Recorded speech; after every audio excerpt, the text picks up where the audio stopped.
При работе на рынке одной из важнейших задач инвестора является определение тренда.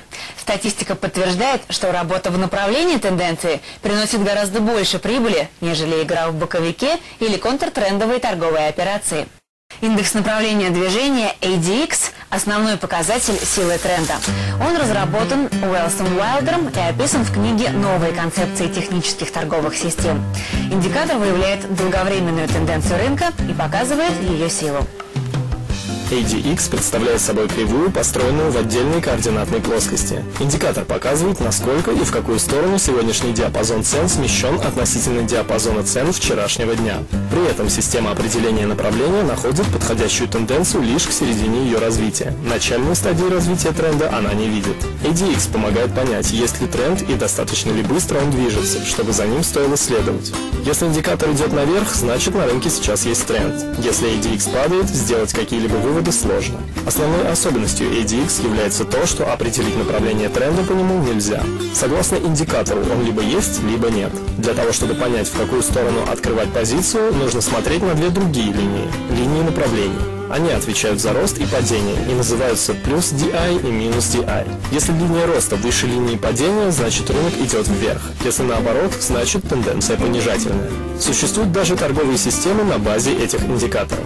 При пересечении линии минус D и линии D+, такая система предполагает покупку. Если же D+, пересекает вниз D-, предполагается продажа. Чтобы избежать лишних сделок, трейдер может использовать определенные значения индикатора ADX в качестве минимального. Обычно говорят, что тренд имеет место, когда 14-дневный ADX находится выше отметки в 20 пунктов. Но для отдельных финансовых инструментов в разное время эти значения могут меняться, поэтому лучше использовать специальные программы технического анализа для оптимизации параметров торговой системы.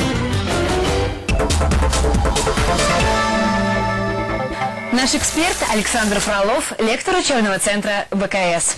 Александр, часто трейдеры используют ADX в работе? Индикатор направленного движения широко применяется трейдерами, однако не самостоятельно, а как составная часть торговых систем. Благодаря его способности не только указывать существующий на рынке тренд, но и измерять его силу. Однако, несмотря на столь замечательные свойства, он обладает существенным недостатком – запаздыванием, которое во многих случаях оказывает негативное влияние на своевременность поступления сигналов. А в чем преимущество и недостатки ADX по сравнению с трендовыми индикаторами? Важнейшим достоинством индикатора направленного движения является то обстоятельство, что его показания более выражены в количественном отношении по сравнению с сигналами других индикаторов. Однако при этом и интерпретация генерируемых им сигналов значительно более сложна по сравнению с ними. Начинающие трейдеры весьма часто допускают классическую ошибку. Они не понимают того, что ADX ничего не говорит о направлении цены. Он лишь указывает на наличие или отсутствие тренда, а его направление трейдер должен определять с помощью других индикаторов. Кроме того, ADX также сигнализирует, на какой стадии находится тренд – в начале или уже в конце. Окончание наиболее мощного импульса тренда, как правило, обозначается на кривой скользящей средней. ADX также дает знать о развитии коррекции, развороте или возобновлении движения. В целом, скользящая средняя в своих различных ипостасях является незаменимым помощником трейдера. Она всегда может подсказать, куда идет тренд и когда можно открывать или закрывать позиции.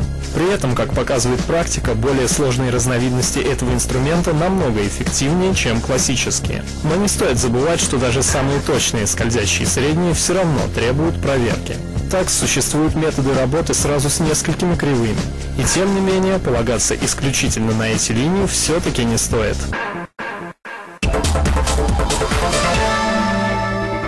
Использование ADX открывает большой простор для применения различных методик работы. Правда, нельзя забывать, что тренды, отображенные с помощью ADX, не всегда легко воспринимать, а зачастую они вообще отстают от реальных событий на рынке. Но в сочетании с методами графического анализа, такими как, скажем, линии сопротивления и поддержки, ADX может оказаться незаменимым помощником инвестора. Также следует помнить, что совершенных систем для работы на рынке не существует. И для успешной торговли необходимо прежде всего иметь правильную систему управления